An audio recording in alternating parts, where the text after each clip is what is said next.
Welcome to footballgameplan.com, where football makes sense. I'm Emery Hunt, the czar of the playbook.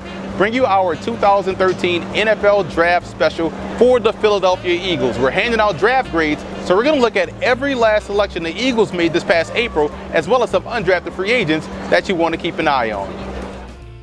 New Eagles head coach Chip Kelly had the tough task of adding talent to an already talented roster, in my opinion. When you look at every last one of these selections, you can say they are a very talented group. This was a very good class overall. You look at Lane Johnson, an outstanding tackle prospect out of Oklahoma. He can play the left side or the right side, but he instantly upgrades athleticism at the position. You also look at Zach Ertz, tight end out of Stanford, gives him that H-back swing tight end that can easily win those one-on-one matchup versus linebackers and safeties. And when you look at Benny Logan out of LSU, played along a great defensive front and was very talented in his own right. So they did bring in a lot of talent overall, especially with the first three selections.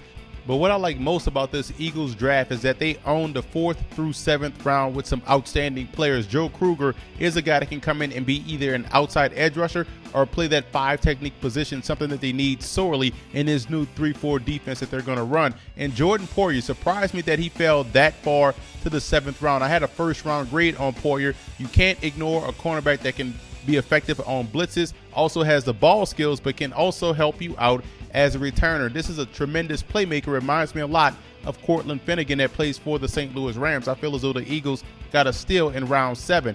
And also in the secondary, earlier in the draft, getting Earl Wolf out of NC State. Here's a strong safety with ball skills. So you see what they want to do defensively. They want to get aggressive on the front end, and in the back end, they want to have guys back there that can make plays on the ball. Earl Wolf can tackle, but he can also cover, and that's huge in this division. When you're playing teams like the Redskins and the Cowboys that love to get athletic on the edges, you want to have guys in the back end of your defense that can make plays. And I actually understand the selection of Matt Barkley out of USC. It's hard to ignore 4 years of production at a top quality program. And Matt Barkley may not be a starter per se, but definitely is a guy you want on your roster. There's no downside in upgrading the talent at the quarterback position. So I don't have a problem with a guy like Matt Barkley being the backup. He's already better than what they have currently on the roster. The one head scratcher about the Eagles draft that I had was who's going to play the 5 technique opposite of Fletcher Cox. Benny Logan is the guy they brought in, and he's probably going to be the nose tackle. So I still feel as though there is a hole at that 5 technique position. Maybe Joe Kruger can play that spot, but I think that was a position they should have addressed at some point in time in the draft.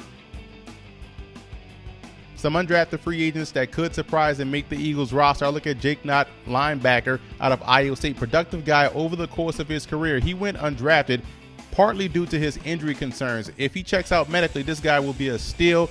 Heady player, definitely can help you out as a blitzer and also dropping back in coverage. And Miguel Masonette out of Stony Brook is one of my favorite prospects. We cover a lot of FCS football. Classic downhill runner, one cut, get downhill, make plays, and most importantly, he doesn't put the football on the ground, and is a very underrated receiver out of the backfield. Wasn't asked to catch a lot of passes at Stony Brook, but that's an element to his game that I think can be enhanced under Chip Kelly.